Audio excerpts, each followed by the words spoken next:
né, estudando nas melhores escolas. Estudamos bem. E a gente foi pro interior do interior, onde o banheiro era do lado de fora da casa, né? Do lado de fora da casa, e a gente foi pro pior ensino do Brasil. Não sei se vocês lembram, mas naquela época, aquela cidade lá, Nova Rosalândia, era um dos...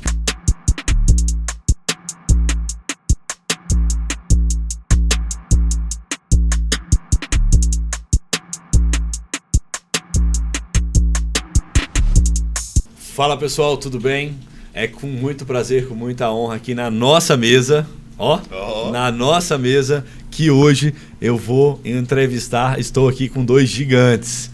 E hoje eu tenho certeza que vai sair muitas pérolas, muitos ensinamentos aqui no Pontes Podcast. Agora a marca tá certa, depois aí de 15 episódios quase, né? Mas é isso, faz parte. Estamos construindo, né, gota a gota aqui, estamos construindo dia a dia e tá dando tudo certo, graças a Deus. Mas, voltando aqui, hoje nós vamos falar um pouco sobre a minha família, né, sobre a minha casa, sobre a criação dos nossos pais. Vamos trazer um pouco de ensinamento, o que nós aprendemos, o que nós levamos para nossa casa, o que nós não decidimos levar também, né? Falar um pouco aí, né? Logo saiu o e-book aí, ó, sobre paternidade, então deixa ele aqui. Ele ainda está no forno, estamos finalizando. Por quê? Porque eu quero te entregar o melhor. Poderia liberar ele hoje, mas ainda não seria o melhor. Então espera só mais um pouquinho que o e-book vai estar na sua mão.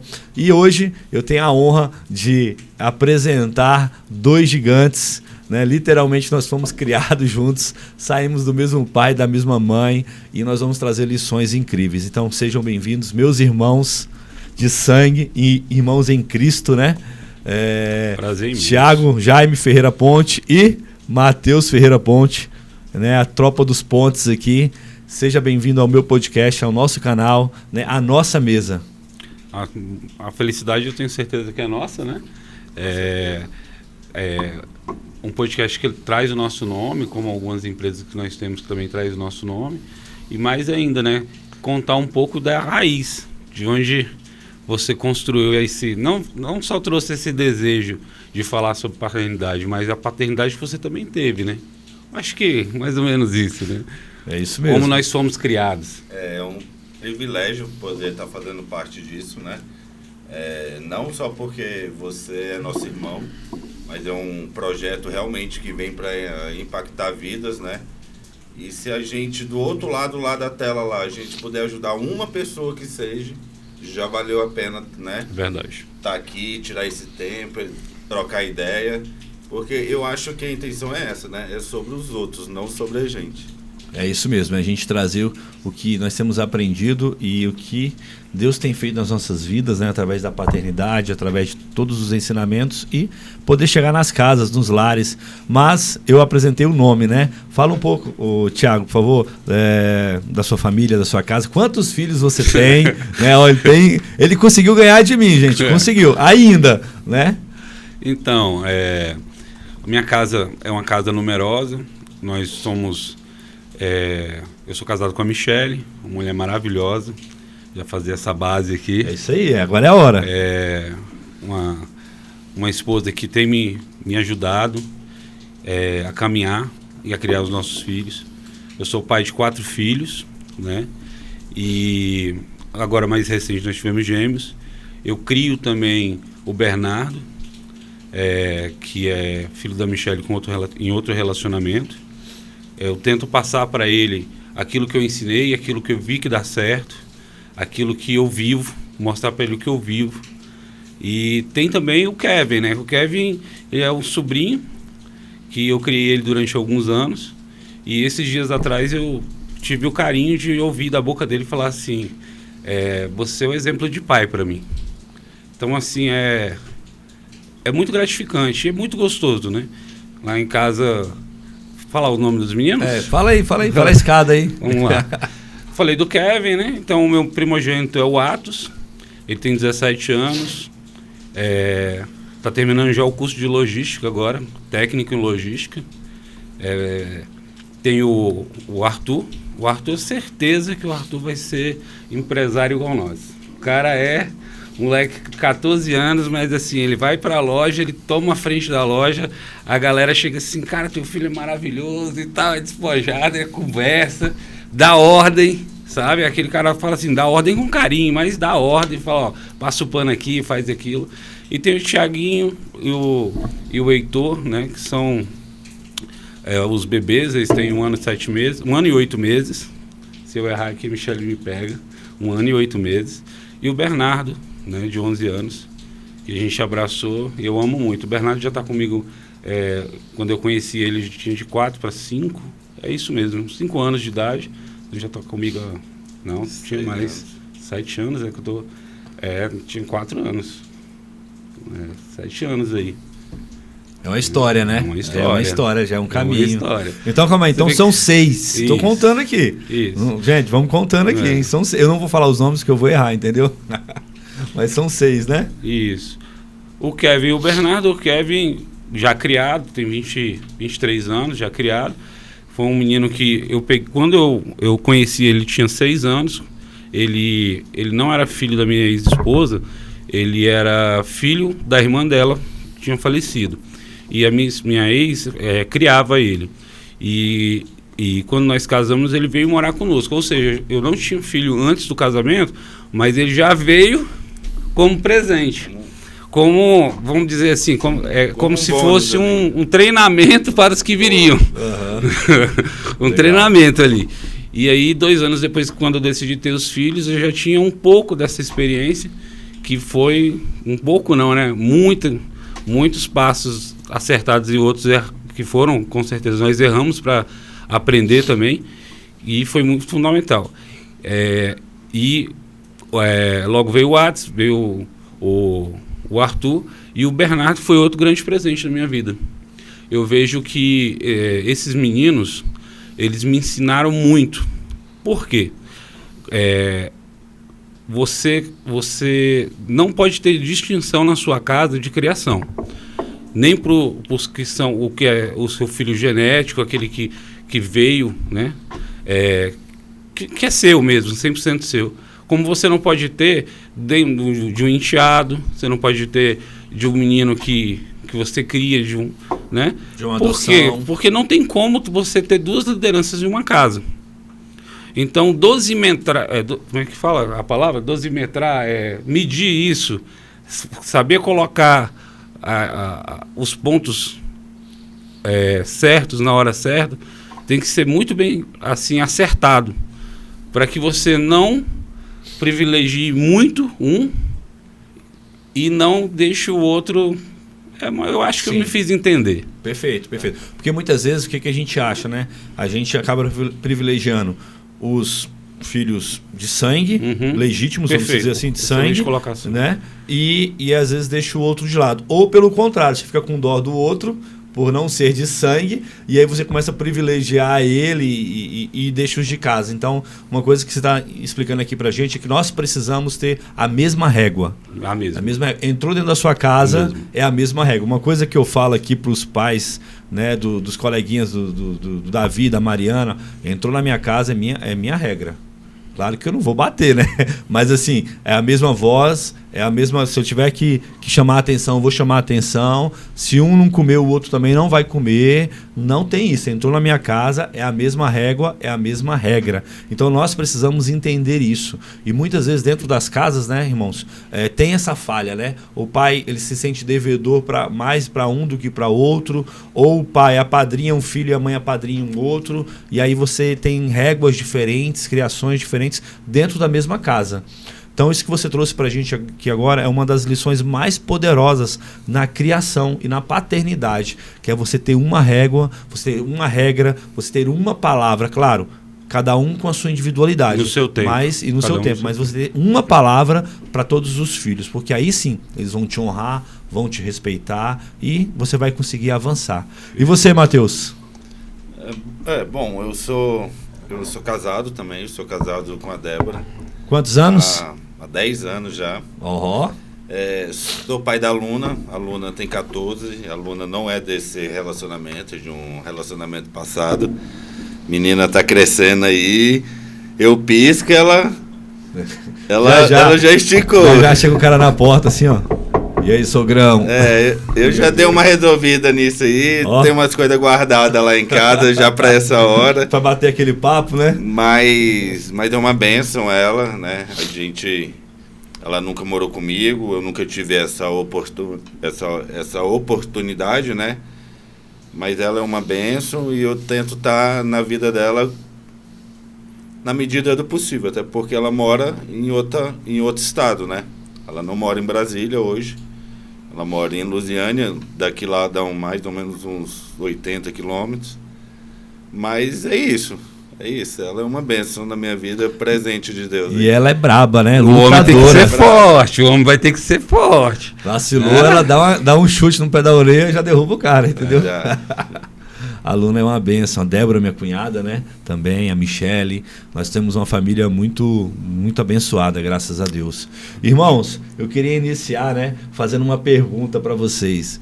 Qual foi o momento mais engraçado aí que possa vir na sua mente, ou mais cômico, ou que no dia você não sorriu, mas hoje você sorri, né, da nossa infância? Eu tô com um aqui na mente. Eu tô com um aqui. Tem várias. Deixa o Thiago começar. Tem várias. Não sei se você já contou em algum podcast essa história, mas eu acho que eu já vi você falando de uma parte que a gente passou na fazenda, uns anos que nós passamos morando na fazenda, né? E tem uma que eu me pego sorrindo direto, já contei para os meus filhos. Às vezes eles ficam até bem sem acreditar, porque a nossa infância, ela foi uma infância, como é que eu vou falar assim, forte. Ela foi uma infância divertida. As nossas brincadeiras talvez hoje seriam brincadeiras, né? Pesadas, né? Raiz, era. Mas tem uma que eu estava assistindo dedo no olho. Eu estava assistindo com o Lucas o filme do Highlander na televisão, aquela televisão tubão da fazenda. Eu ia falar essa. Era. Vai, conta. E aí a gente terminou o filme, cada um pegou um facão desse tamanho, gigante, montou no cavalo e a gente corria um de encontro com o outro. Cavalo louco. E batia o facão no outro. Você lembra? Lembro demais. Cara, e o nosso pai veio, tava vindo. Eu não lembro se é a pé ou de cavalo. Eu lembro que ele parou assim. Esse menino deve estar ficando louco. A gente brincando de guerra, né? Medieval. Imagina se um facão desse escapa no dedo, hein? Meu Deus do céu. Se passa, né? Na bochecha aqui, né? A gente tinha rasgado. E você, Matheus? Não, eu lembro de uma que hoje foi engraçado, mas no dia foi bem dolorido, né? Que lá na fazenda a gente ia para a escola de bicicleta, né? Sim. Cada um tinha a sua e eu ia com o nosso primo Jander, que ele me levava e me trazia, né, ali no varão da bicicleta, né? E chegando na fazenda, isso era 6 km para ir, 6 para voltar. Chegando já na casa, eu meti o pé na roda da bicicleta, a gente caiu. E só o Thiago tinha... E o pé entrou, né? O pé entrou no raio. Entre o garfo e o raio. Isso. E só o Thiago tinha as ferramentas na bicicleta e ele era sempre o último a chegar, né? Não, mas é engraçado porque naquele dia a gente atrasou. Por quê? Porque eu e o Thiago a gente ficou brigando no meio da BR. A gente ficou brigando no meio do caminho. E aí o Jander falou, né? O nosso primo que morava com a gente falou, cara, vou largar vocês aí, que eu tô carregando o Matheus, né? Ele colocava o Matheus ali no varão da bicicleta, né? No meio ali. E foi embora. E eu lembro que quando a gente pedalando ali, daquela subidinha, pedalando, e meu pai gritando, e aquela situação... Mandando vir logo, né? Mandando vir logo. Você lembra o que aconteceu depois? Eu lembro que todo mundo apanhou. Eu acho que até o Jander no dia apanhou. O Jander acho que minha mãe deu uns murros nas costas dele. Umas coisas assim. Rapaz, o Jander apanhou porque largou a gente. Eu e o Thiago apanhamos porque brigamos, né? E não acompanhamos. E o Matheus não apanhou, mas tava lá chorando. O detalhe é que todo mundo apanhou, mas a culpa mesmo era do Matheus, porque ele ficava enfiando a chinela lá e o Jânio, não faz isso, não coloca o pé. E ele com o menino teimoso, colocando o pé ali. Todo dia, mas cara, eu voltava batendo o pé ali, até que um dia o pé entrou. Até que você conseguiu, né? Acertou. Caraca, eu ia falar essa, você acredita? Eu tava com essa engatilhada pra falar. Não, mas tem uma boa também, que é... Não sei se vocês assistiram um filme ou tal, porque eu era menorzinho, né? Então, a maioria das brincadeiras assim, eu não tava no meio, mas eu tava vendo. Uma de arco e flecha, e você levou uma flechada na batata. Nossa! E era flecha de verdade, né? Essas com... era flecha com prego enferrujado. A gente pegou uns pregos enferrujados do curral. E aí a gente fez uma flecha, porque a gente tinha assistido um filme de índio lá, de índios e tal. E a gente começou a brincar, né? A brincar de guerra, né? De flecha. E eu sei que eu tava atrás de um pé de manga e a flecha né, entrou bem na minha batata. Nossa, velho, eu tirei aquela dor. Mas enfim, entrou, lavei e fui dormir. Só que aquele negócio começou a infeccionar. Minha perna começou a inchar, infeccionar. E eu não queria contar que tinha me machucado, né? E quando eu vi, eu tava aguentando nem pisar o pé mais no chão, né? Com medo de apanhar, né? E eu sei que eu precisei tomar aí não sei quantas bezetacil, não sei quantos antitetânicos para poder, enfim, né? Também o prego era novinho, né? Era... Uns 30 anos só de existência. Mas é legal porque... Você foi muito, muito diferente das infâncias de hoje, né? Ela foi curta, né? Mas, porém, foi boa. A nossa infância ela foi bem misturada entre brincar, trabalho, escola, né? A gente tinha tarefas, né, de trabalhos mesmo, né? A gente trabalhava, obrigações, né? Obrigações entre juntar gado, dar comida para os animais, ali na roça, né? A gente juntava o gado, dava comida para os animais, ajudava a tirar leite, molhava a horta, juntava galinhas, limpava, rastelava o terreiro todo, né? Juntava bode. Né? Juntava bode. Então, assim, a gente trabalhava muito, só que nós brincávamos muito, né? Hoje a gente vê que a infância hoje é uma infância bem retraída, né? As crianças da tela, né? As crianças mais na tela, as crianças mais, né, presas ali. E a gente não, a gente teve esse privilégio. E hoje eu tenho, de certa maneira, né? Como a minha casa é maior, então eu tenho um privilégio ali, né? De tentar partilhar um pouco disso com os meus filhos, porque tem um determinado momento que eles não usam o celular ou a televisão. O celular eles não têm, tablet também não, né? Mas aí deu um tempo de tela ali de TV, a gente manda desligar, parar, para que eles possam fazer outras atividades. E o pai, ele precisa ter muito essa destreza, porque é muito mais fácil, né? Você deixar o seu filho preso na tela, você deixar o seu filho preso no celular, você deixar o seu filho ali encostado ali, né? E eu lembro que por nós morarmos na roça, pela televisão não ser apesar da gente ter televisão, mas a gente tinha muitas tarefas, né? A gente, quando ia assistir televisão, era 8 horas da noite, 7h30. Os canais eram muito escassos também. Naquela época era SBT, Globo. Eu acho que Record já tinha Record, também. Não, Record tinha, Bandeirante, só que... mas era basicamente a Globo ali e ninguém podia falar também na hora. Era o jornal, a novela e dormir. A gente não podia escolher o que queria assistir, sim, então era uma questão de oportunidade.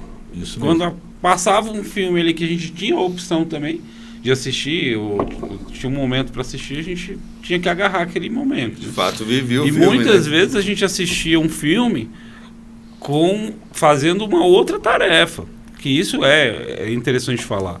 Que, por exemplo, eu lembro que nesse dia do filme do Highlander mesmo, a gente tinha que ficar tocando os bodes, porque os bodes queriam descer para BR. Então a gente, no intervalo, corria para tocar os bodes. Para subir de novo. E já vinha correndo para não perder a cena. Para poder pegar, né? Então, outra cena do filme, né? A outra cena. Fora parte. Aqueles tempos intermináveis de tela preta, né? Lembra? Na propaganda? Meu Deus. Dava aquela tela preta, aquele tempo de tela, né? Mas nós tivemos essa oportunidade, né? De aprender e de viver, né? É muito doido, eu falo isso, porque a gente veio de uma infância, nós nascemos em Brasília. Então nós tivemos a nossa primeira infância na capital, né, estudando nas melhores escolas. Estudamos bem. E a gente foi pro interior do interior, onde o banheiro era do lado de fora da casa, né? Do lado de fora da casa, e a gente foi pro pior ensino do Brasil. Não sei se vocês lembram, mas naquela época, aquela cidade lá, Nova Rosalândia, era um dos piores ensinos municipais do Brasil. E aí... Era tão ruim que na escola não tinha... Muitas vezes não tinha lanche. Eu lembro dos nossos pais muitas vezes mandar sacos de arroz piqui, às vezes ele matava um porco. Era carente, né? Que isso então, também não quer dizer que era ruim, é porque não tinha verba mesmo ali disponível do Estado. Faltava a administração O pública. que não faltava muito era o pequena, chá de capim-santo, né? É. Até eu fiquei uns 20 anos sem conseguir tomar chá de capim-santo, porque era só o que tinha, né? Porque eles plantavam no fundo da escola, aí cortava lá, fazia o chazinho, dava uns creme crack. Mas eu acho que é muito doido, porque olhando hoje, né? Porque imagina, você pega uma criança de 6, 7 anos que nunca foi numa chácara e solta ele numa fazenda, né? Nossos pais, eles tiveram não vou dizer sabedoria, mas eles tiveram uma inteligência, sei lá se é inteligência emocional. Eu não sei como que eles conseguiram lidar com isso, eu não lembro como é que foi administrar isso. Né? Porque é muito louco isso. E aí depois, com 12, 13 anos, né, na minha idade, a gente voltou para a capital de novo. Aí a gente já voltou matutão, né? Voltou matutão, tanto que no primeiro mês... Já estava enraizado. No primeiro mês eu ganhei uma bicicleta lá de uma promoção lá da minha mãe. Ela comprou uns negócios no comércio e ganhou uma bicicleta. E o cara me pediu a bicicleta emprestada e eu emprestei. Até hoje, né? Até hoje, nunca mais voltou, entendeu? Mas por quê? Porque a gente era roceirão, peãozão, né? Ingênuo. Confiava nas pessoas, né? Assim, de certa forma. Não que hoje não... Eu acredito, Lucas, que nosso pai acertou. Em que ele acertou? Quando ele levou a gente para a fazenda, ele não tinha como nos prender totalmente. Então ele levava a gente para andar com ele. Então ele ia ver um gado, ele levava a gente, era um cavalo para a gente, outro para ele. O peão saía para ver se um sal num coxo, mandava a gente acompanhar. Então assim, isso nos ensinou o trabalho da roça, nos ensinou a andar a cavalo, a ver os perigos, a ver os riscos, mas isso também nos entreteu, né? E como para nós aquilo era novidade, aquilo ali nos prendeu e nos atraiu, porque era muito bom. Sim. Em partes eram muito bom, né? As aventuras, né? E a gente saiu de uma infância onde a gente não tinha muita presença dos nossos pais na primeira infância, porque por conta do trabalho, do comércio, e a gente foi para uma outra infância onde a gente tinha praticamente 100%, full time deles, né? 100%. Só o tempo de escola que a gente não estava ali com eles. 100%. Fora isso, a gente Verdade. estava com eles, né? A gente estava junto. Eu nunca tinha visto minha mãe cozinhar. Eu vim ter essa experiência quando eu fui para fazenda. Isso mesmo. E minha mãe cozinhava, minha mãe fazia pão, minha mãe fazia bolo, fazia biscoito. Eu lembro tudo. de eu comendo a massa do pão e ela brigando comigo. Porque já para mim, diferente de vocês, porque quando a gente foi, eu era 6 meses, né? Eu era neném de colo, né? Quando a gente foi para fazenda.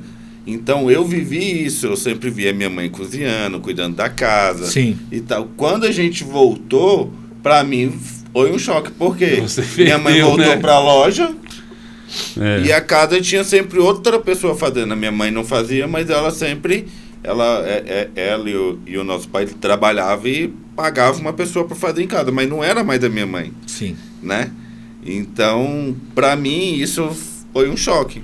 Vocês meio que assim, pô, voltou, minha mãe vai voltar para a loja, vai voltar para trabalhar, eu não. E é engraçado que eu não lembro da época que a gente foi para a fazenda, né? Mas eu lembro da época que a gente voltou da fazenda. Né? Nossos pais vieram resolver alguma coisa aqui e decidiram ficar. E eu lembro da gente no ônibus, entrando no ônibus, né? Para vir para cá. Eu tenho essa memória. Porque nós voltamos bem, só, né?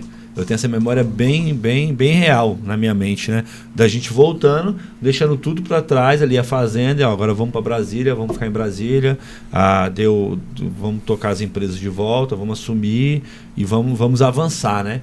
E a gente realmente veio, só que é muita resiliência, né? Eu acho que essa é a palavra usada hoje, porque você tem toda uma vida e você larga essa vida, vai para uma vida B, depois, né, de alguns anos você larga essa vida e volta de novo. Né? Então isso ensinou a gente a ter resiliência, a ver as adversidades, a tratar com o peão e a tratar com o empresário, a trabalhar a não ter medo de trabalho, porque a roça ela realmente te desempenha isso. Né? Ela realmente cobra de você o seu esforço físico, mental, porque você precisa ter sabedoria para lidar com as coisas do dia a dia e você precisa ter força para você lidar também com o trabalho, né? Uma cerca, juntar Sim. gado, tudo é muito braçal, Porque né? ou é muito manual. quente, ou é muito frio, né? Ou pode ser muito quente durante o dia e à noite ser extremamente frio quando você vai tomar um banho no rio, quando você está no meio do mato. Então, é dolorido, é pesado. Eu digo que o serviço na roça, ele tem muitos lados positivos, mas que ser leve não é. Nunca foi. Nem em cima de um trator é leve. Tem uma coisa que todos nós vivemos muito, né? E que é algo que eu acho que todo homem tinha que viver pelo menos uma vez na vida, porque é algo muito bom, né? Quando a gente ia fazer os retiros dos gados, né? Ia tirar de um pasto pro outro. De uma fazenda para outra, né? Lembra? Comitiva, tocando, né? Fazendo a comitiva, tocando, levando. Fechando dias, a pista. Né? Fechando pista e juntando, e laçando, e amarrando. Então foram experiências, né? Tinha situações que a gente fazia dias de viagem, né? Sim. 7 dias de viagem. 7 dias, né? de vaca parida, né? Que era 4 viagens por ano, né? A minha esposa, eu tenho certeza que ela demorou para acreditar nessas histórias. Acredito. Quando nós fomos para a ilha, foram 12 dias dormindo no mato. Não é a realidade que ela foi criada, né? Já diferente da nossa, porque o nosso pai já fazia isso lá no tempo do pai dele. Sim. Né? Então, o meu pai, assim, ele via, vou pagar o caminhão para levar, sei lá, 20 caminhão, ou eu vou passar 10 dias tocando gado? Ele falou, eu vou passar 10 dias, eu já fiz isso antes. Não, na época meu pai, dava certo. Na época do nosso pai era pior, né? Era 3 meses. Sim. Que era do Ceará pro Piauí, pro Maranhão. Eu lembro que na época... E ainda tem a tal da memória afetiva, né? Porque pro nosso pai era muito mais a memória... Eu vejo assim, era muito mais a memória afetiva do sertão. Sim. Ele não tinha fazenda para ganhar dinheiro. Do que realmente um trem empresarial ou alguma outra coisa, né? Ele tinha um amor, o sonho de ter, realizou... Era 100% afetivo. Eu digo porque meu pai, naquela época, não sei se vocês lembram, meu pai tinha um caminhão. Eu esqueci como é que o nome chama o nome daquele caminhão que carrega gado. F4000? Boiadeiro, não, um caminhão dele. Eu lembro de boiadeiro. Se era um 1313. Não lembro qual era o caminhão exatamente. Tinha um caminhão boiadeiro. Então, assim, eu acredito que fazendo as contas hoje, entre alimentação diária de peão, percas, dificuldades, porque não era barato, uma comitiva dessa não sai barato. Tem que ir um cozinheiro na frente, que muitas vezes era a nossa mãe, para fazer a comida para aquela quantidade imensa de pessoas, porque você tocar 700, 800 cabeças de gado não é fácil. Tem que ter uma habilidade muito grande para você fazer isso. E eu vejo tem uma logística por trás, né? Apesar de não parecer, tem toda uma logística por trás. Exige uma preparação, exatamente, você falou a palavra certa, uma logística, existe uma preparação de... às vezes meses antes. Antes, durante e depois. Isso. E conhecer o caminho primeiro, procurar alguém que conhece o caminho, que vê os pontos de parada, onde é que nós vamos parar, onde é que nós vamos dormir. É tudo programado, como que vai né? cercar o gado. Isso. Eu acredito que se juntasse todo aquele dinheiro que era para ser gasto e transportasse esse gado em 20, 25, 30 viagens, como o caminhão já era do nosso pai, seria o quê? Basicamente combustível, uma manutenção ou outra. Só que o gado teria um desgaste muito menor. Muito menor. Né? A perca no peso do gado, né? Da arroba ali, seria bem infinitamente menor do que você tocar um gado durante dias, onde o gado não come, né? Onde o gado não bebe água direito. Porque hoje também a visão é diferente, né? Porque qual que era a visão? Eu acho assim, que como o nosso pai não tinha, porque eu nunca vi meu pai vivendo da fazenda, assim. Não. Né? Não. Então, assim, acho que não era eu muito acho comercial, que ele pensava o quê? Eu vou deixar meu gado morrer de fome? Não vou. Tá, mas ele tá gordo aqui. Que ele chegue magro lá, porque o gado chegava acabado lá, a verdade é. E como não era um fim comercialmente falando, porque o que acontece?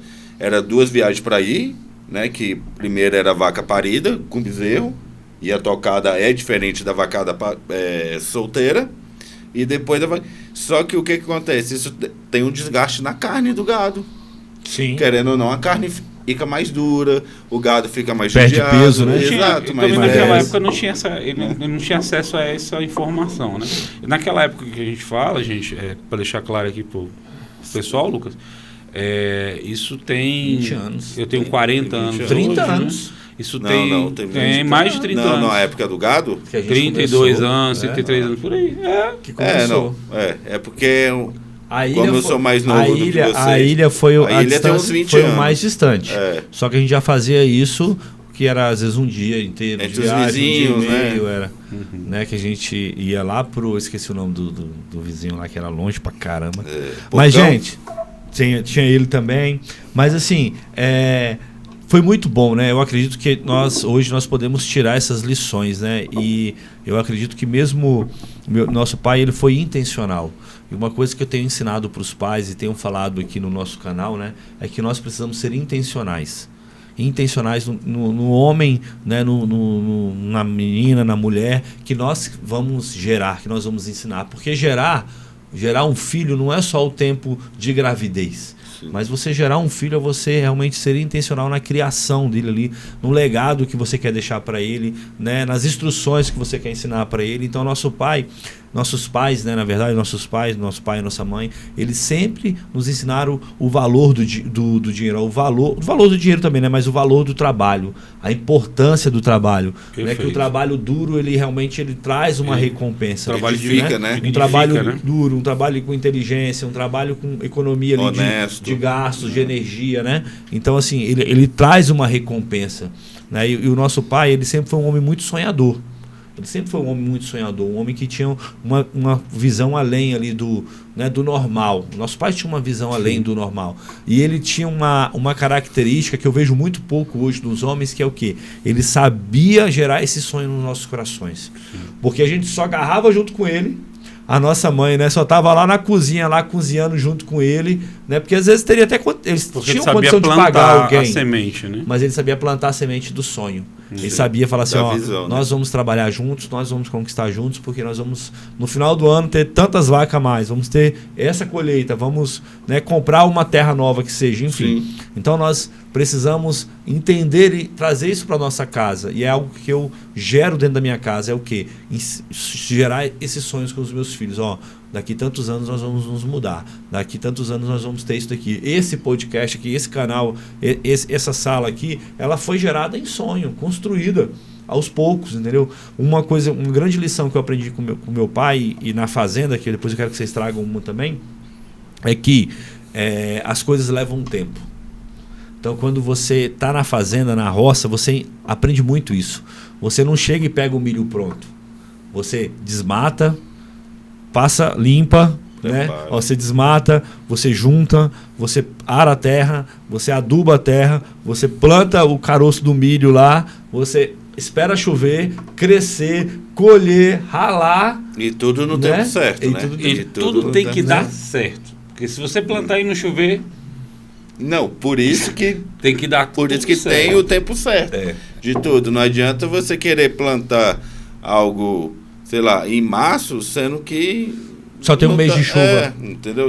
Não faz sentido. E precisa de 4 meses, né? Então, uma coisa que eu aprendi, né? Eu acho que uma das maiores lições é: faça todo dia um pouquinho.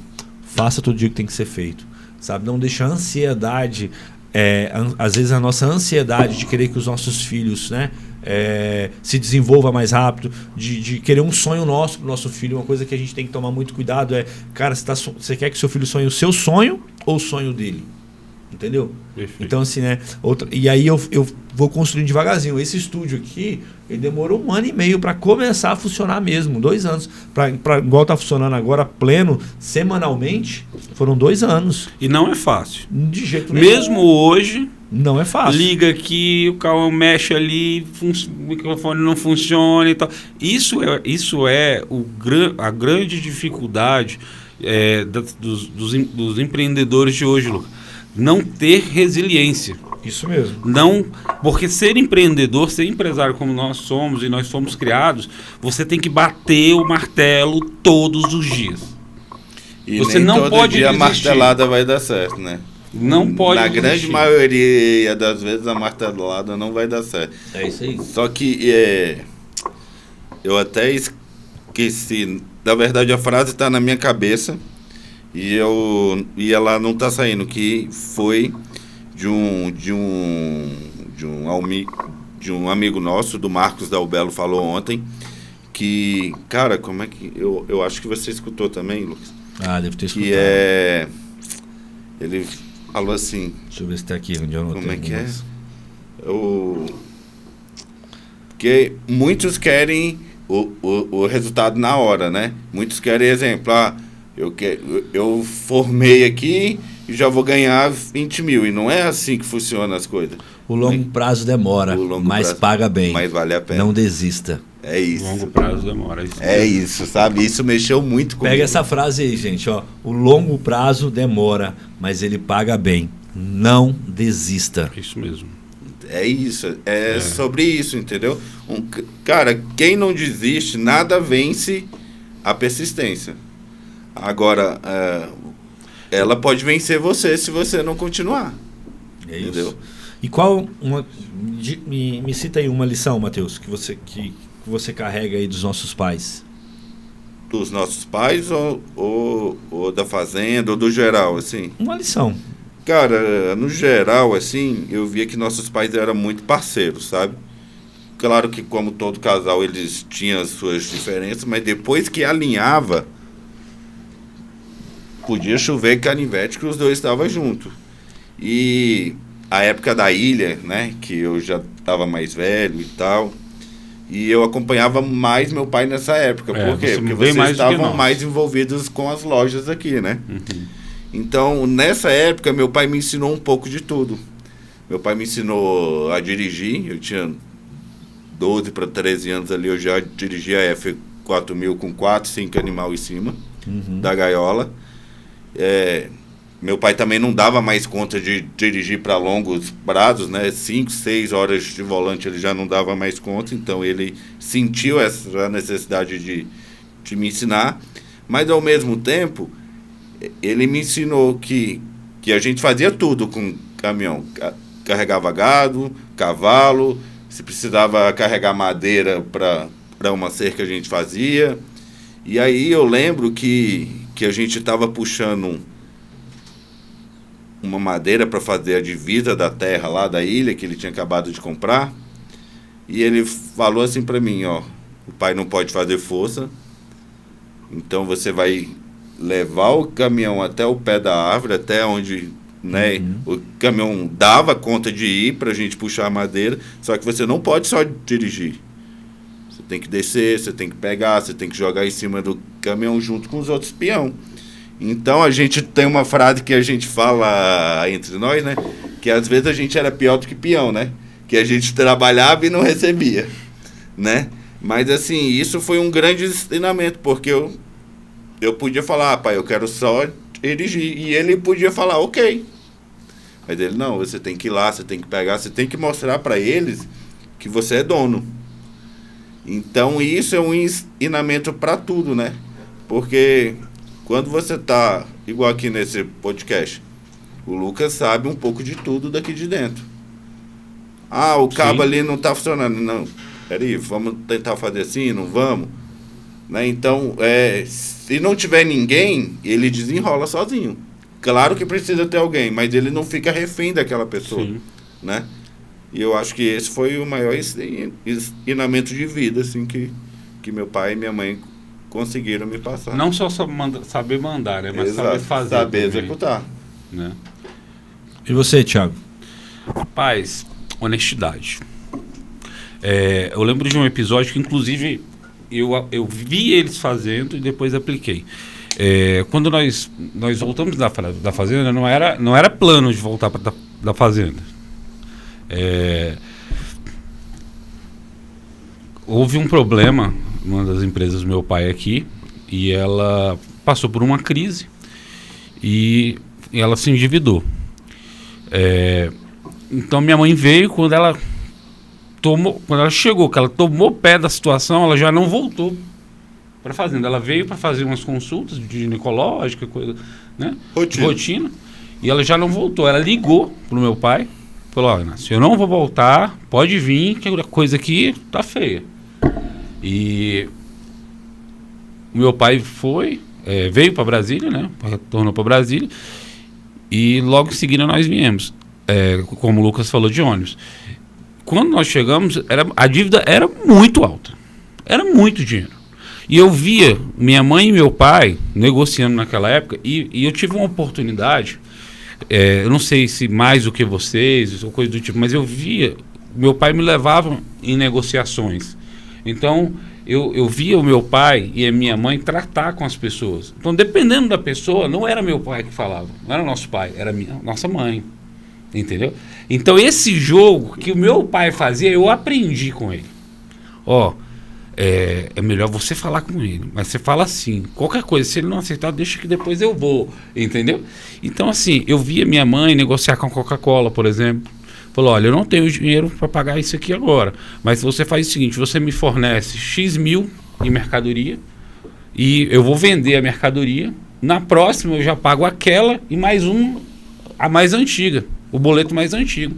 Então, você vai aprendendo essa sensibilidade do empresário. Esse jogo, né? Isso. As pessoas hoje, elas veem um negócio na televisão e falam: eu vou empreender e tal. Cara, não é assim. Você tem que aprender o negócio, viver o negócio, sentir o negócio. E não tem um manual para isso, e nós tivemos os nossos pais deram isso para nós quando eles entregaram as lojas para gente. Nós muito novos, um menino de 16 anos, comandar uma loja, mandar em marmanjo. Fala: faz isso, faz aquilo, limpa aqui, não limpa ali, assim, não é assim que atende, não sei o que. Nós tivemos essa oportunidade de aprender. Sim. É como se na verdade, nós passamos pela faculdade dos nossos pais. Sim. Eles formaram a gente. E aí, qual foi a primeira vez que eu vivi isso? De ter que resolver esses pepinos. Com os meus 18 anos, eu tinha uma distribuidora, num cantinho da loja lá, que minha mãe deu. E ali eu comecei com 5 caixas de água, 25 pacotes de gelo e eu acho que umas 2 caixas de refrigerante que minha mãe me emprestou. E ali com muito trabalho, foi crescendo, foi aumentando, e eu comecei a vender bastante, e comecei a vender 50 caixas de Guaraná por dia, de 50 foi para 100, 200 caixas de Coca-Cola, 1000 caixas de água por dia, 1000 barras de gelo. Tinha dia que quando tinha evento era 1000 barras, mas normal era 250 barras. Então, assim, eu prosperei rápido. O dinheiro multiplicou rápido. Aí, quando eu falei assim, eu vou tirar um mês para me descansar, eu não tinha essa malandragem de falar assim: eu tenho que saber com quem eu vou deixar, eu tenho que saber quem eu vou colocar para tomar conta, sabe? Ou então, de repente, se eu não tenho essa pessoa, é melhor fechar. Então, eu não tinha. Precisa ser um mês, né? E aí eu fui para a fazenda e deixei um funcionário que eu tinha. Eu acho que o Lucas vai lembrar bem disso. E eu deixei naquela época entre 30 e 35 mil reais em mercadoria paga e crédito na praça. Eu tinha muito crédito. Tinha crédito com a Coca-Cola, com fábrica de gelo, com os vizinhos, né? Tá no meio lá. Você cria muito crédito com os vizinhos, porque os vizinhos te veem todo dia. E eu lá na fazenda, eu acho que não foi questão de 10 dias, o Lucas me ligou. Ele falou: filho, não vai abrir a loja hoje não? Eu falei: como assim não vai abrir a loja hoje? A loja tem que estar aberta. Ele falou: não está aberta não, passei aqui na frente agora, não está aberta não. Eu falei: não é possível. Na hora já veio no meu coração. Caraca. O que aconteceu? O cara vendeu toda a mercadoria, pegou crédito com todo mundo, Coca-Cola. Foi só multiplicando. Isso. Ele foi um cara inteligente, ele multiplicou, né? Pô, empreendedor, né? E lá tinha um cofre com boquinha de lodo, né? Todo dia jogava o dinheiro ali. O que ele fez? Eu não tenho a chave, eu levo o cofre, velho. Ele levou o cofre. Naquele primeiro momento, quando o Lucas me ligou, que durante o dia a gente tomou pé de tudo que eu vi, o que aconteceu, eu fiquei desesperado. Meu pai estava na ilha com minha mãe e você, Matheus. E eu peguei um vizinho de fazenda, uma moto e tal, fui pra lá. Ou seja, resumindo, quando eu cheguei lá, meu pai me deu uma palavra. Estourou até o pneu da moto no dia. Foi. Foi com quando chegamos lá, pé do morro que você eu queria que meu pai me ajudasse de alguma forma a voltar para Brasília, ou ele voltasse comigo pra gente, né? Ele falou: já era. calma, termina as suas férias, que você vai ter que voltar. Cara, aquilo ali pra mim, tipo assim, foi, no primeiro momento eu não entendi, mas hoje eu entendo. Eu entendo ele. Assim, eu tinha que respirar para enfrentar novamente. E aí eu voltei e eu apliquei sozinho isso. Eu não tive... O meu pai não foi lá conversar com o gerente da Coca-Cola. Negociar para você, Ele não foi na Bragelo falar assim, ó, é o seguinte, meu filho tá devendo aí, foi roubado. Eu disse, não, eu tive que dar a cara. Ou seja, honestidade. Hoje, eu tô voltando pro mercado financeiro, depois de um tempo fora, e eu vejo as portas continuarem abertas. Ou seja, elas nunca foram fechadas para mim. Eu fui no setor comercial esses dias atrás, você ir num lugar, poder voltar a andar num lugar sem ninguém te cobrar. Sem ninguém falar assim, ó, você me roubou, você me enganou. Você não entregou um serviço. Você pegou o dinheiro e não entregou. Isso é gratificante. Né? Entendeu? Então, assim, a principal lição é a honestidade. Que eu tenho, assim, de vida com eles. É legal porque...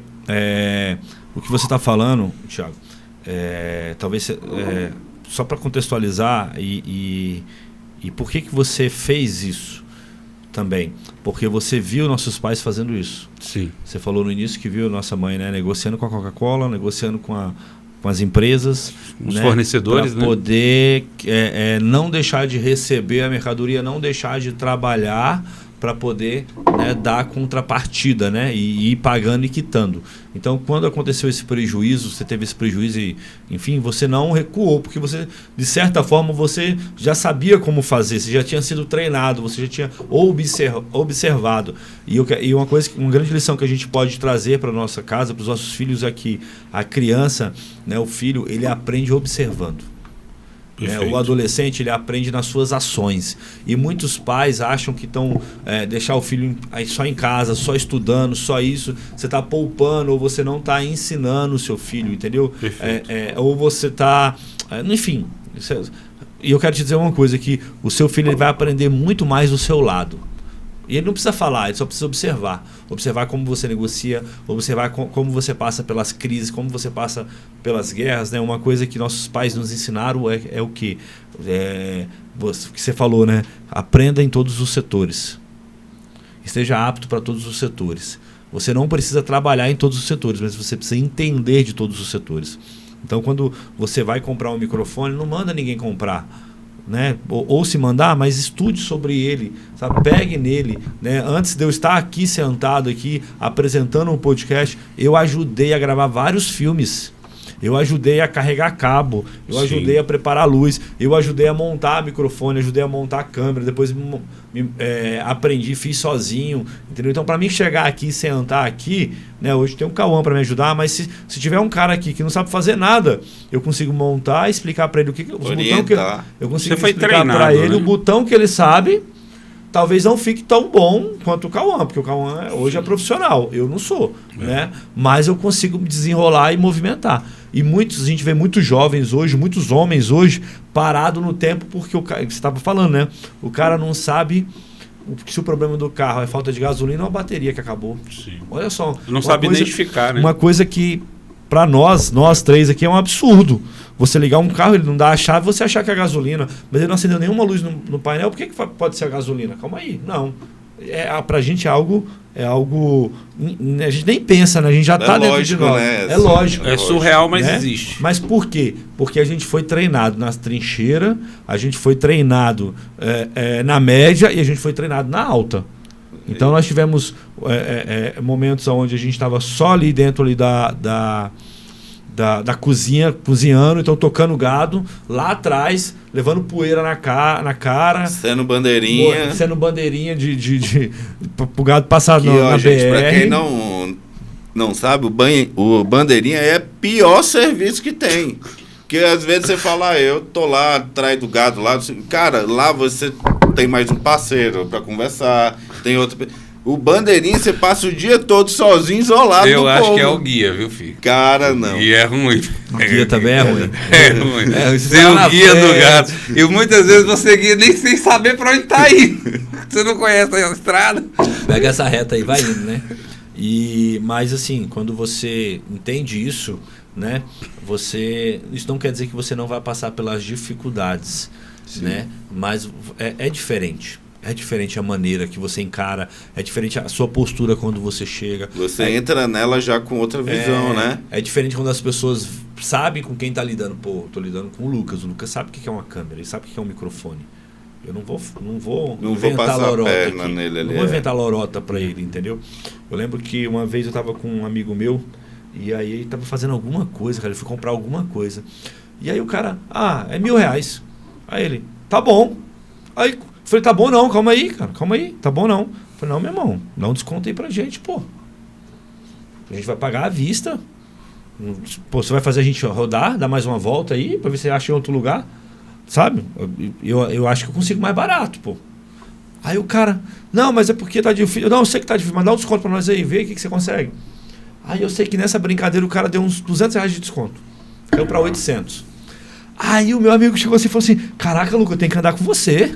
Eu não tenho coragem de pedir desconto, tenho vergonha de pedir desconto. Meu Deus. Eu falei, cara, você tem ver. Por quê? Porque ele nunca participou de uma negociação na vida. Sim. Não foi treinado para isso. Ele nunca participou de uma negociação na vida. Ele nunca viu o pai dele negociando, pechinchando, pedindo desconto, pesquisando. A primeira pessoa que ele parou, e como era na feira dos importados, a gente sabe como é que é lá, né? A primeira pessoa que ele parou, o cara já deu o preço, ele já puxou a carteirinha paga. Eu falei, não, calma aí.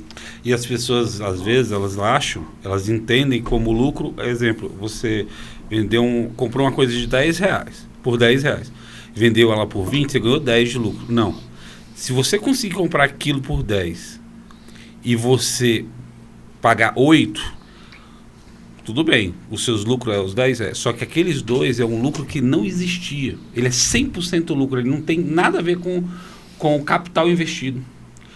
Por quê? É a mesma coisa quando você economiza na água de uma empresa. Você consegue, no final do mês, economizar R$100. Aqueles R$100 é 100% lucro. Você entende isso? Ele não tem nada a ver com o capital utilizado. Sim. Com tudo que envolve. Então, se na venda você não consegue brigar com o seu concorrente, você tem que brigar na compra. Sim. E isso é muito importante, você saber negociar. Compra,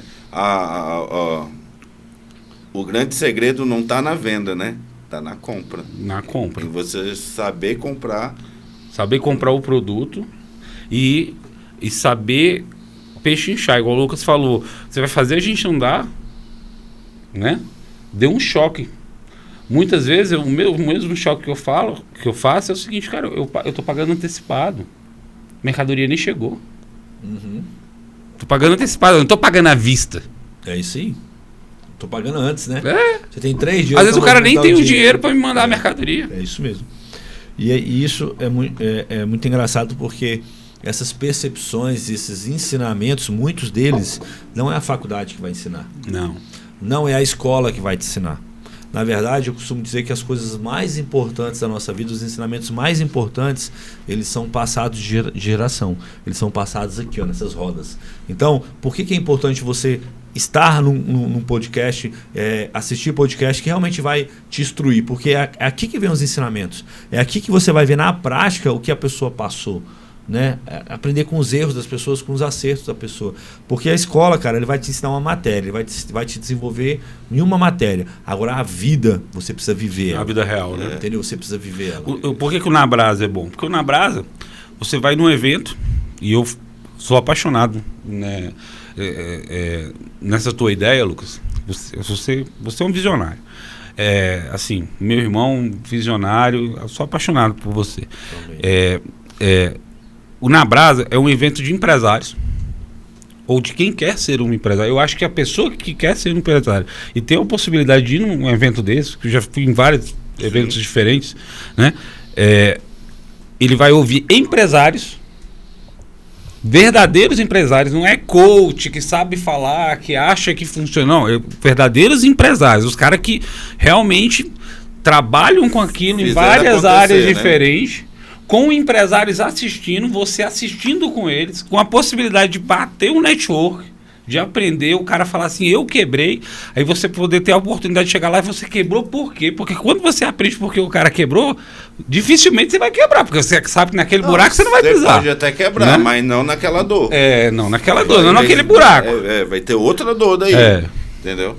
Então, o Na Brasa é um evento empresarial muito bom nesse tipo de escola, nesse tipo de ensinamento, né? De trazer esses... Eu vou falar assim, essa orientação, esse norte. Perfeito. Essa é a nossa visão, né? Quando a gente criou o Na Brasa, a gente criou com essa visão, né? Um evento cristão, né? Porque nós somos cristãos, né? Então o mais importante, né? É a bandeira do cristianismo, da palavra de Deus, de Jesus. Base, né? Mas é um evento sobre empreendedorismo, aonde você vai aprender não apenas com os acertos, mas com os erros.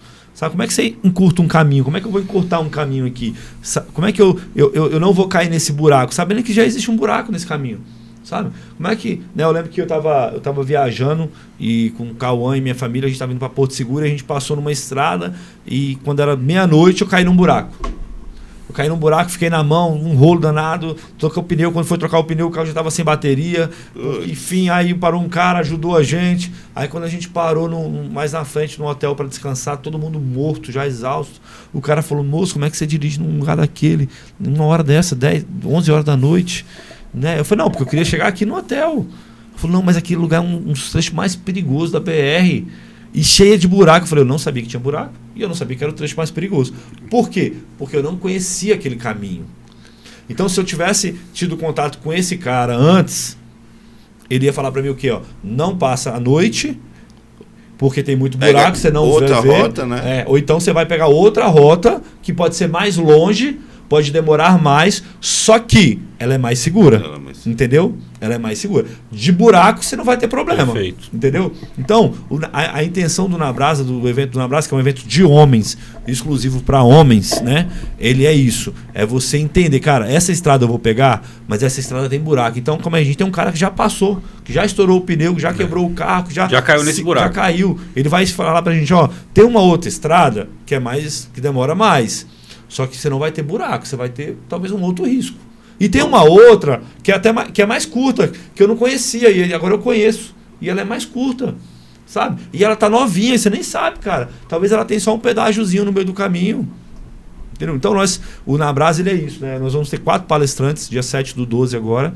Vamos ter 4 palestrantes, onde nós vamos trabalhar isso. Sabe? Corpo, alma e espírito do homem, onde a gente vai aprender a potencializar o nosso corpo, né? Através da saúde, do bem-estar, e aprender com empresários que já venceram, que estão, né? Leonardo Santana vai estar lá com a gente, é um gigante. Leonardo Santana, te espero lá, meu irmão, com só o filé, igual você prometeu pra gente, né? Mas voltando aqui, meus irmãos, cara, você vê como é que é legal o podcast, né? Já tem mais de 50 minutos que a gente está conversando. E não vê, né? Porque a gente vai trocando essa ideia. Flui, né? E vai fluindo. É gostoso. Tem um café aí? E é gostoso. Acabou. Já eu faço um café novo pra gente. Aqui é a casa dos pontes, é a casa do café. Aqui a gente faz no mínimo 1 litro de café por vez, entendeu? Para poder, né, tomar e avançar. Qual foi, dentro da visão de vocês... Antes de você fazer essa pergunta, eu queria saber qual que foi o seu maior ensinamento. Não sei se você falou, eu perdi aqui. Você também é filho. Uhum. Perfeito, Matheus. Também quero saber. Cara, eu acho que o maior ensinamento que eu aprendi dos meus pais foi a hombridade. Perfeito. Foi a hombridade. Perfeito. Entendeu? O meu pai, ele me ensinou a ser homem, a ter palavra e a honrar a palavra. E minha mãe, ela me ensinou o poder da constância. Eu acho que ela era uma mulher muito constante. Muito, até demais. Muito constante. Tem que estar na loja todo dia 6 da manhã. Eu vou estar na loja todo dia 6 da manhã. Faça chuva, faça sol. E tem que sair 11 da noite. Tem que ficar de 6 às 11. E não tem tempo ruim. Não vi ela reclamando, não vi ela de cara feia, não vi ela triste por conta disso. Verdade. Batia às vezes o cansaço. Ela gostava do que fazia. Batia o estresse, mas, cara, ela era uma gigante. Véio. Tipo assim, faça o que você tem que fazer, mas faça feliz, faça bem. Entendeu? Faça bem. Muito constante. Né? E o meu pai também era um gigante para trabalhar, mas eu acho que o meu pai era a hombridade, entendeu? A hombridade. E eu acho que o maior erro do meu pai foi ter alguns amigos que choravam demais. Entendeu? Então, assim, Sim. meu pai ele tinha um jargão que toda vez que tinha alguns amigos encostavam perto dele, ele falava assim: Matheus, aí eu vou falar como se estivesse falando Sim. com você, né? Matheus, tá difícil, né? Nossa, a vida é difícil, né? A vida. E ali isso fazia com que a nossa vida, a vida dele, A energia, se tornasse né? mais difícil do que já estava, entendeu? Então, Às vezes nem era, mas passava a ser, passava né? a ser. É. Então, assim. Então, eu acredito que esse jargão que ele tinha, essa maneira dele enxergar, sabe? Que não era muitas vezes a maneira da minha mãe. Nossa mãe ela não usava essa frase, sabe? Era uma frase dele. Isso trazia um peso desnecessário, entendeu? E tudo que você fala se torna realidade. Você atrai. Se atrai. Então eu acho que se tem algo que eu vigio muito dentro da minha casa é isso. Cara, às vezes a Abigail vem, né, a mulher, ela tá mais para baixo, tá mais assim, aí eu só jogo para cima.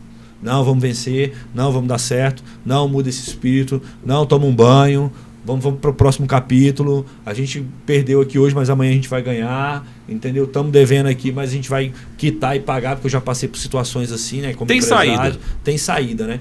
Então, assim, esse jargão que o meu pai tinha em si, era um jargão muito, muito assim, entendeu? E você vê um homem já milionário, porque ele era, e com essa negatividade que ele trazia da palavra, Sim. né, do conversar. Porque ele, na sua essência, ele não era. Não. Mas ele foi adquirindo isso pelas pancadas que ele levou, né? Outra coisa que meus pais falavam, né? Meu pai falava muito que eu também muda, ele falava: não confie nas pessoas. As pessoas vão te trair, confie no seu dinheiro. Né? Então isso mostra um pouco, né, do apego que ele tinha ali pelo dinheiro, por tudo isso, né? Então nós temos que tomar muito cuidado com isso. E é algo que eu levo, que eu aprendi, né, tanto de bom quanto de ruim, e aí eu vou selecionando para minha Foi casa. peneirando, né? Que é o que muitas casas hoje não fazem. Então, homem, você precisa entender isso. Você precisa entender quais os valores que você vai aceitar e o que você não vai aceitar dentro da sua casa. Sabe? Como seu posicionamento de homem, como a sua, né, meu pai era um cara muito de hombridade, os amigos eram amigos de verdade, tinha poucos, mas ele tinha amigos de verdade, onde ele gostava de estar junto, viajava, né, trabalho com esses amigos, e ele, como é que eu posso te dizer, e um ajudava o outro quando precisava, sabe? Eu via isso, tinha o Edson, né? Mesmo, o velho lá que a gente chama, né? O velho, se você assistir aí, meu irmão, ó, você é um parceirão, cara. Então, assim, era amigo esse, mesmo, né? E tem outros, tem o Piazza, né? Que tá aí também, que é meu primo, que é nosso primo. Né? Tio Ferreirinha, entendeu? Verdade. Que eram amigos leais ali, né? Um ao outro, né? Então, meu pai tinha essa hombridade. E sabe? detalhe, né? O Ferreira, ele era um cunhado do meu pai, que era mais amigo do que cunhado no final. Era. Né? Assim, se a gente botar na balança, a amizade deles era muito forte. Muito forte, muito forte. Então isso aí pra mim é muito forte, sabe? E a minha mãe era essa atração de trabalho, esse foco dela, ela era muito focada. Sabe? O foco de fazer acontecer, o foco de levantar. Ela é Se um quiser trator, tomar né? insulina aí, você Eu toma, preciso tomar. Calma, Pega aí. você pegou lá pra mim? Pegou? Ela era um trator mesmo. Pra trabalhar igual ela. Só que, tinha, né? assim, você contando essa parte, o que eu pude refletir aqui? Para eles, naquela época, para o nosso pai, para nossa mãe, foi muito difícil. Sim. Então, Foi. o difícil acabou que ficou, entendeu? Perpetuou, assim, porque o início deles foi muito difícil, foi muitas vezes humilhante, né? Para eles conseguirem enxergar até onde eles... todos nós temos o nosso grau de dificuldade, né? Eu acho que não tem... todos nós temos um grau de dificuldade e as suas guerras para lutar. Mas aquilo ficou no coração dele pelas pessoas também que estavam do lado aí, que reforçavam aquilo. Então nós temos que tomar muito cuidado para quem nós entregamos os nossos ouvidos, né? E tomar cuidado com os hábitos também. Porque isso era muito mais um hábito do que uma realidade. Sim. Né? Com certeza, com certeza. Né? Então nós precisamos avançar e ver isso, né? Agora, para a gente finalizar, acho que a gente já está indo aí para 1 hora de podcast, está muito bom, muito bom. Mas para a gente ir para os takes finais aí, Thiago, se você puder, né? Puder não, você não, claro que você pode, né? Queria que você desse um conselho aí para os seus filhos, para a próxima geração que está vindo. Se você puder dar um conselho ou dois, qual seria? escute os mais velhos. Muita coisa, assim, muita coisa do que meu pai dizia, falava, eu só vim ver com a vida, com o tempo. E é muito difícil quando você fica órfão, quando você perde seu pai, sua mãe, porque você fica sem referência de pessoas mais velhas, né? Meu pai, Lucas, quando eu tinha o call center, o escritório ali no setor comercial, ele tinha a chave. Quando ele chegava da fazenda, muitas vezes ele ia para lá, que ele chegava de madrugada, 5h30 da manhã, 5 horas, às vezes 6 horas, ele ia para lá, e lá tinha um colchonete na minha sala, que usava para tirar a soneca depois do almoço, aqueles 30 minutos que revigoram. Muitas vezes eu entrei ali e eu entrava no escritório e levava um susto com meu pai dormindo ali. E ele chegava, ele sempre tinha, toda vez que ele chegava antes dos funcionários, antes da secretária, do pessoal né? E ele chegava e ele falava: Thiago, cuidado com aquela pessoa, cuidado com aquilo ali não está certo. Ele não entendia de nada daquilo ali. Era uma empresa totalmente à parte do mundo dele. Sim. Mas ele conhecia de pessoas. Então eu digo para vocês, filhos, escute a todos, mas selecione as pessoas que você vai ter como referência na sua vida. Escute os mais velhos. As coisas, elas vêm de forma diferente, mas elas se repetem. O conselho que eu deixo para vocês é esse. Se vocês... não sei. É isso mesmo. Escute os mais velhos. E aí, Matheus? Cara, ontem aquela frase do Bispo Marcos, do Marcos Dalbello, naquela palestra, mexeu muito comigo. Porque essa semana mesmo, eu estava conversando com minha filha e ela falando: pai, eu queria gravar conteúdo. Só que eu queria gravar conteúdo na academia e aí eu queria pegar um corpo melhor para isso. Eu falei: você não pode esperar você tá X para você começar. Você tem que iniciar com o que você tem. E aí a frase me marcou porque nada é de repente. Você tem que plantar, você tem que ir dando passinho por passinho, mas no fim o resultado é bom, né? Então, cara, eu acho que é isso, né? Claro que os mais novos estão em outra época, é outra geração, né? Só que tem muitas coisas que se repetem, como o Thiago falou. Não muda. Vira ano.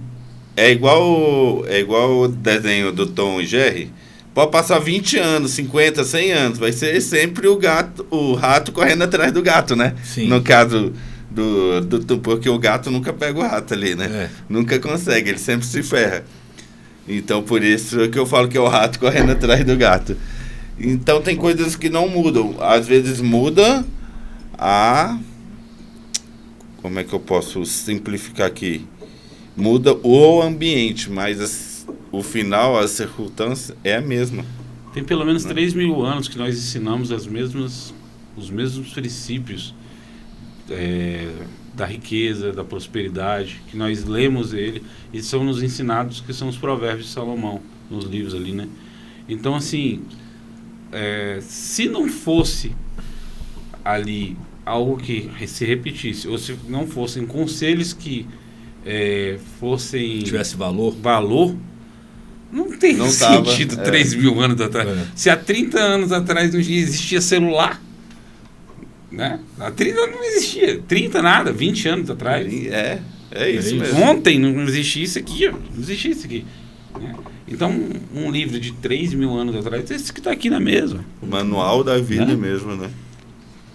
É isso. eu acredito que, se eu puder dar um conselho, esteja sempre pronto para ouvir. Fale menos e ouça mais. Perfeito. Sabe? A sabedoria não está na fala, está na escuta. Então, se você puder escutar, escute. Escute, escute, escute, escute, escute.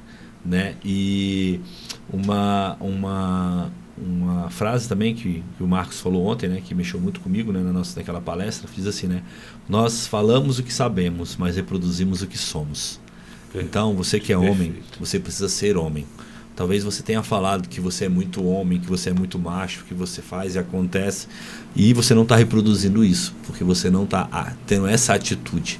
Então, realmente, que você possa mudar as suas atitudes, né? Que as suas atitudes sejam coerentes com a sua palavra, sejam coerentes com aquilo que você quer viver. Né? E muitas vezes, né, o exemplo que você deu da sua filha, Matheus, é que essa geração ela quer ter para ser. É isso. Né? E na verdade você primeiro precisa ser para ter depois. Né? Então seja primeiro uma influencer, seja uma pessoa que faça os vídeos, faça o melhor com que você tem com o que está na sua mão, para você alcançar o que você ainda não tem. Entendeu? Então assim, nós iniciamos aqui assim, né, fazendo o melhor, pegando equipamentos emprestados. Né? Até hoje para a gente gravar nós três eu precisei pegar um equipamento emprestado, entendeu? Mas é isso, é fazer o melhor que você tem nas mãos. Qual é o melhor que eu tenho na mão? São alguns equipamentos e um bom network para pedir emprestado, uma boa parceria. Então vou fazendo o melhor que, se Deus quiser... Isso não quer dizer que vai ficar uma coisa ruim, né? Não. Pelo contrário. Não. Pelo contrário, né? Porque, igual, minha filha falou, eu falei até assim pra ela, eu falei, você tem ido treinar? Ela falou, esses dias menos, porque começou a chover e eu vou de bicicleta e tal. Eu falei, entendi. Eu falei, se você pega uma câmerazinha do seu celular mesmo, bota 2 mudas de roupa na mochila, né, extra, e você sai de casa pra ir treinar na chuva, chega lá, você tem uma roupa pra seca para você trocar. No final do treino você pode tomar um banho, vestir outra roupa limpa e ir pro Muay Thai. Isso é o maior nível de resiliência que você vai ter. Alguém vai precisar disso. Já é um vídeo. Já é um vídeo, já é um conteúdo. Pô, a menina com 14 anos sair 2 horas de casa debaixo de chuva para fazer o primeiro treino do dia, que é a musculação, e ir lá fazer, porque você pegar o carro no ar-condicionado e ir é fácil. Agora Sim. Eu quero ver quando você não tem, né? Uhum. E aí, eu tentei passar isso para ela. Hoje você não tem um carro. Por que você não tem um carro? Primeiro que você não pode dirigir, você não tem idade. Segundo, você também não trabalha para isso. Por mais que você tivesse o carro, você não conseguiria manter esse carro. Uhum. Então você tem que fazer com as armas que você tem, filha. E mostrar isso, porque isso não é nem vergonhoso, não é humilhante, pelo contrário. Porque ela está na fase de construção, né? Exato. Nós vamos estar na fase de construção por toda a nossa vida. Perfeito. Algumas fases a gente constrói mais, outras mais ou menos, outras muito mais. Mas ela está nessa fase de construção. Eu estou vivendo uma fase agora da minha vida que é uma fase de investimento e planta, que eu estou 100% plantando. Eu tirei esse ano de 2024, né, para ficar com os meus filhos em casa. Pra não ficar em casa com eles, talvez isso seja demais falar assim, mas dar mais tempo, ficar mais tempo com eles. Sim. Ser então, mais presente, eu só né? não estou em casa com eles quando a minha esposa não está de plantão e ela está em casa. Quando ela está de plantão, eu estou 100% com eles. Você está revezando, né? Você fica pelo menos um dia sim, um dia não com eles. Eu fico segunda, quarta e sexta e alguns sábados. E o que eu faço com esse tempo? Eu estou 100% com eles, porque sou eu que dou banho, sou eu que dou comida, sou eu que faço a comida, sou eu que dou a mamadeira, mas para fazer a mamadeira, para dar a mamadeira, eu tenho que fazer a mamadeira também. Eu não tenho ajuda de ninguém. 100% eu e eles. Então eu cuido deles de manhã, faço o almoço para receber o Atos e o Bernardo, dou almoço para eles, dou almoço para o Atos e para o Bernardo, coordeno a casa, né? Então, só que eu também estou estudando. Esse ano de 2024, estou fazendo uma reciclagem de material, estudos. Gente, vocês têm hoje uma ferramenta que nós não tivemos, que é o YouTube. Cara, é magnífico o que você pode achar ali de bom ou de ruim. Você tem que filtrar, né? Você vai aprender o que você quiser. Se você quiser aprender uma profissão, você aprende no YouTube. Se você quiser, o que você quiser. Então, aproveite. Tem muito material bom na internet. Tem muito podcast excelente, como o Pontes, né? Tem líderes, o Paulo Vieira. Cara, eu fiz o curso do Paulo Vieira no ano, não vou lembrar, mas tem uns 14 anos atrás. O método CIS. Ele nem era forte na internet. Aqui em Brasília. E eu tive a oportunidade de entrar numa turma que não tinha 200 pessoas, de estar com ele assim, ó. De estar com ele assim. Eu fiz dois cursos com ele, que é o método CIS e formação em coach. Hoje eu vejo ele na internet, eu escuto ele no Spotify. Cara, você pode escutar tanta coisa no Spotify. Você não pega um cara desse, um líder desse. Ele é um gigante. Ele é um gigante. Inclusive, o Pontes está no Spotify também, né? Tá no Spotify. Bota aí que você vai achar. Vamos ver agora. É isso, gente. Agora, semanalmente, nós estaremos liberando o conteúdo que você está assistindo aqui. Você vai poder ouvir. Às vezes você está no carro, você está no trânsito, treinando, malhando. Você vai poder ouvir no Spotify. Pontes Cast, né? Você vai poder assistir lá, ouvir e assistir também, né? Sim. Tem como assistir também. E a gente já liberou o primeiro, o nosso 01 a gente já liberou. E todas as semanas a gente vai liberar de 2 em 2 até chegar e ficar, né, atualizado. Vai de tempo real. Isso. Calma aí que a gente vai achar aqui agora. Agora Ninguém segura. Ninguém segura. Cara, na academia, você tá na academia, eu coloco o Paulo Vieira ali, ou às vezes eu coloco um outro treinador, né, de valor. Sim, algo boto um podcast top, vou ouvindo ali, vou treinando, vou aprendendo, vou reciclando. E assim, agora é o seguinte, se você também, cara, não quiser aprender nada, ele também tem conteúdo para você, né? Você que escolhe. Isso mesmo, isso mesmo. Deixa eu pegar aqui. Como tudo na vida, você tem que filtrar, né? Como tudo na vida, você tem que filtrar e ver o que... Só que hoje eu vejo assim, Matheus, a nossa garotada, ela tem excesso, ela tem abundância. Só que essa abundância está sendo demasiadamente... eu não sei explicar, mas eles têm tudo e muito mais. Aí, ó, é isso mesmo. E não conseguem dividir. Pontes Cast. E não consegue dividir. Aí, ó, o primeiro aí, ó. Tudo junto, né? Você vê tudo junto. Pontes Cast. Aqui. Tem a logozinha aí, laranja. Aí, qual é a câmera? Essa aqui? Tá filmando ainda, né? Olha aí, gente. Agora, fechou. Top. Estamos avançando. Já vamos estar na Apple, né? Vamos estar nas outras plataformas aí, no Deezer também. E vamos avançar. Essa é a nossa missão, né? Levar conteúdo e ensinamentos, né, da nossa casa, da nossa mesa, para sua casa, para sua mesa. E que... e se realmente tudo que você tem ouvido aqui, né, tem ecoado no seu coração, tem feito sentido para você, compartilha isso, me ajude, né? Vamos compartilhar isso daí, vamos enviar para mais amigos, vamos enviar para mais pessoas, e assim a gente vai ganhando mais autoridade e avançando. Meus irmãos, é isso.